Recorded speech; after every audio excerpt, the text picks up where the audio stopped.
Oh man, I know. What have I been up to? I post a couple things online, but I just living it, man. Just having fun right now. Being a dad and riding my bike, creating things. My wife and I just have a really good setup, and we moved to Nanaimo in April. And I bought a new house, got a brand new custom build out here. It just suits our lifestyle so well. 5 minutes from the bike park. It's like, I don't know. I wish the 20-year-old me could see what I've been doing and what I built here. I got my design studio, my creative studio right here, making stuff, playing music, just drawing, getting the kids in here, exposing them to a little bit of the creative process, and talking with kids about creativity. It's the creative process is so much more than I can draw something. You know, like when you think of being creative, people's minds always go straight to I can't draw anything, so I'm not creative. But the definition, I mean, it's just the ability to create. And whether it's create a meal, create an art project, create a drawing, create a concept, to build something, whatever you're creating, it's just so good for the mind to think in a creative direction.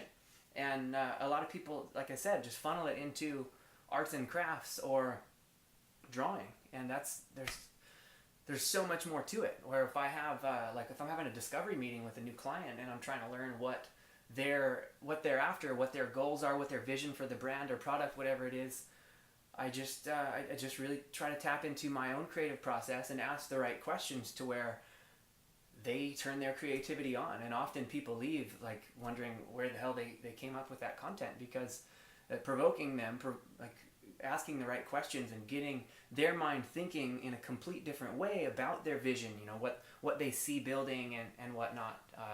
So to project and build on that, I just the creative process, it's everything to me. And progression, if I'm not progressing in something, I feel like I'm standing still and I'm getting bored. So it was always BMX for me, progressing and racing and going through the ranks and winning national titles as an amateur and then turning pro.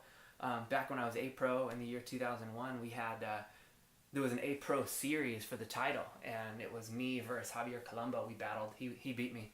I got second, A Pro number two, but won the A Pro Cruiser title. It sounds really funny, but that was actually a class and a title back then. And it was fun. I love Cruiser. I'll probably race Cruiser again one day with the old dudes. But yeah, about that, I've been racing BMX for 30 years as of last month, and it's still so fun for me. Although I took a bunch of years off to ride dirt and do contests and stuff, racing has always been my passion. You know, that's what got me going. That's going to the racetrack is what developed the skill. It's just the building grounds for the fundamentals of riding BMX. You could look at any bicycle sport, whether it's road or mountain, cross, whatever's going on, and there's a percentage of those riders, the top riders. There's a percentage that came from BMX. Years back, it was all BMX was dominating the old school BMXers, but as all the sports have evolved, each sport on its own is amazing. But BMX bikes at the racetrack, it's so easy. You can get out there at 2 years old. Like my little one Ruby's been out there for a while, and just loving every bit of it. You know, you go down the hill and you lift your feet. It feels like a slide. So for me, I'm 30 years deep riding BMX, and selfishly, we moved here by this beautiful facility, the Stevie Smith Bike Park, so we could all ride together. But it's allowed me to ride the way I want to ride. I've been going through those jumps so much since April that I'm comfortable doing tricks, like tricking through each line or each jump, tricking down the whole set like I used to. And I'm 36 years old and riding with the kids out there and inspiring them to be better and just creating more attention for BMX. A lot of friends my age hung the BMX bike up. You know, they ride road, they race road or ride mountain bikes and whatever. And I love both that. Like I love a beautiful road ride through the hills and woods, and mountain biking. Every time I go, it's such an adrenaline rush because it's different. It's different terrain. It's a different bike. I feel like I can just monster truck through anything, and that's so cool. I'm used to my 20-inch wheels where everything's bumpy, but that element of it is what's kept me dialed. Like I ride my BMX bike multiple times a week, and it keeps me so in tune with my coordination, my center of balance, all that little stuff. So for me, leading back to the creative process, the bike is what really gets that going. Like it really stimulates my mind and gets me to think. So being here in the summer, we start the day off, go ride the bike if you want to ride the bike, come here in the studio, create something out in the garage, printing, just creating stuff. and Nanaimo's been more than wonderful. We moved here with not a whole lot of expectations, but a bit more purpose. And bike culture is really cool here. There's a whole lot to build on with the kids. The community's very accepting. I've met so many families and parents out at the bike park.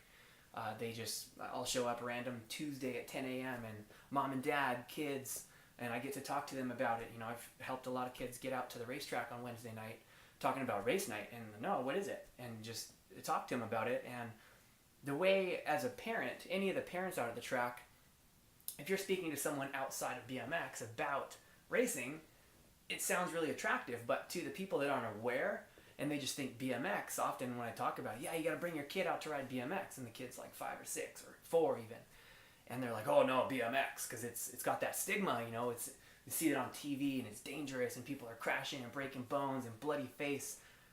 But at the core, at the local racetracks, you get a group of, like, I'll call it 8 and under kids, and there's like 50 kids out there.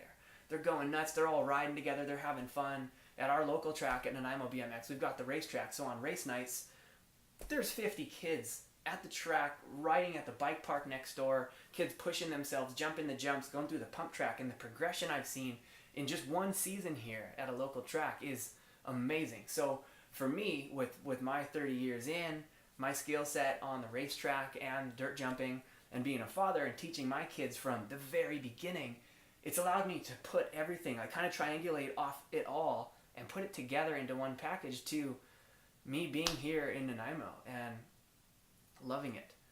Creativity, we're going to be doing a lot with bikes, with music, with art, just connecting everything together and having fun with it. And for me, music it's awesome. Like, I love it. It's fun for the kids. We get jamming on some kid songs. And this guitar, play this thing as much as I can, sometimes every day. But it's my first guitar was a green Mitchell acoustic, and it's actually tattooed on my leg right there. And Fender last year, or early this year actually, came out with the California series of acoustics, and this one is called the Redondo, and I needed it. It was green, and in the 90s, in the early 2000s, was playing a lot of punk rock, listening to punk rock. As a BMXer, that's who we were. That's what we did, you know. Like, S&M was the brand, and everything they put out, they would give a little bit of NOFX. They'd put NOFX songs in their videos. Thinking of old videos, Soil, like the old Soil video, Sean Butler's part with Don't Call Me White. That whole album, Punk and Drub, like, shit, I got a beer from the six-pack, Stone and NOFX. They had a little falling out, but Punk and Drublick beer, that album, was like, that was so BMX in the 90s.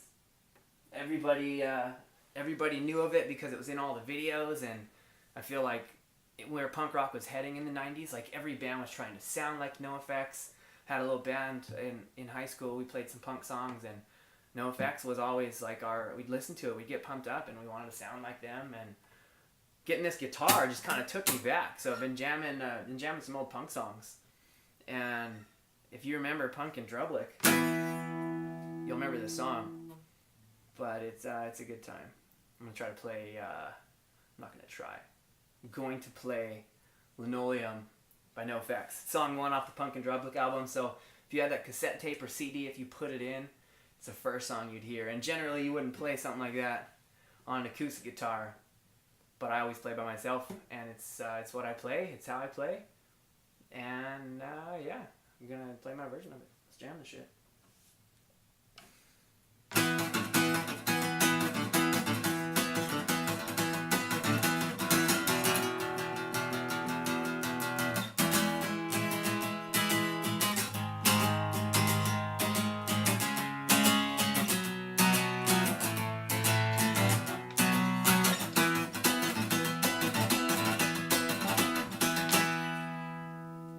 Possessions never meant anything to me. I'm not crazy. Well, that's not true. I've got a bike and a guitar and a dog named Doug who pisses on my floor. That's right, I got a floor. So what? So what? So what? I've got pockets full of Kleenex and linen holes where everything important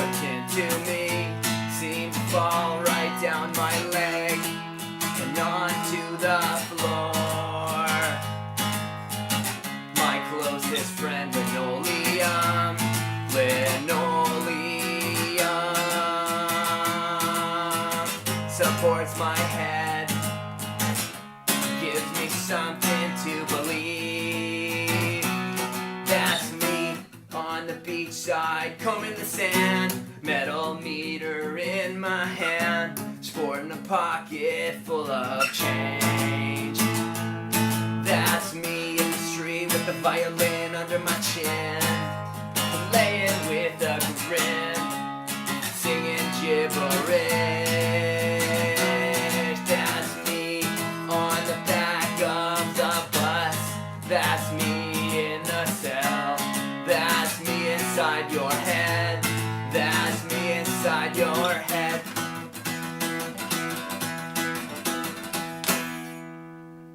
Two minutes flat. That song's always fun to play at open mics. People don't know what to think about it. Some people think it's funny, some people think it's annoying. I just think it's fun to play.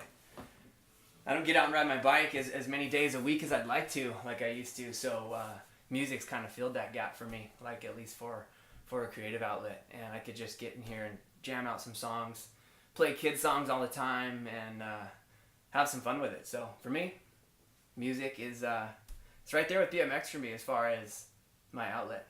Like in high school, that's what it was for me. It was punk rock and BMX, and the two were fused together by so many different areas. Like we had the Warped Tour where there was contests and bands playing, just fusing it all together. It slowly disappeared, but a lot of that culture that I love so much is what I really hold on to, and how I've been able to build my life the way I have. Just staying true to my roots and remembering where I came from, but also having that dream and those goals, just knowing where I want to go. And having that clarity of seeing where I want to be has helped so much, getting myself there, like seeing the whole picture, the big picture, the path, knowing what I can be and believing in myself that I can reach there, like I can create my own path to get to this vision where I want to be. I don't know, that clarity has been awesome. So cheers to all the punk rock bands that inspired me when I was a kid, and just keeping life going, having fun with it.